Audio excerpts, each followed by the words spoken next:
Albi! Sveiki! Labi. Patīk spēle? Šī jau nav īstā spēle, zin kā, kaut kādiem tur Instagrameriem kopā, bet jā, bija labi. Sanāca iemest kaut ko? Ot nē, bet es teiktu, ka iemešana nav svarīga. Ka iemest var jebkurš, bet labi piespēlieties.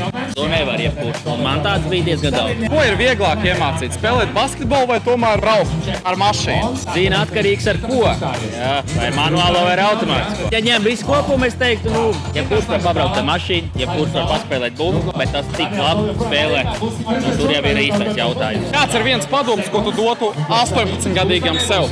Vajadzēja ieguldīt pareizajās akcijās. Kāda ir lielākā kļūda, ko var izdarīt vispār pie tevis nākot mācīties braukt?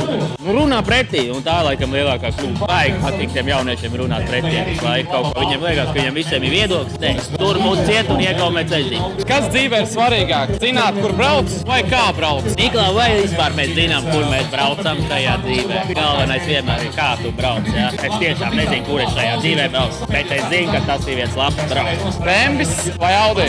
Kas es pa jautāju? Bembis vispār pat negribu runāt. Zini, kas ir Bembis? O, te Instagram ir šitie špaktelētajie, jā? Tie ir Bembis. Tas ir slēdziens, to vajadzētu vispār pasē rakstīt, ka tu esi Bembis. Tev ir Bembis? Jā.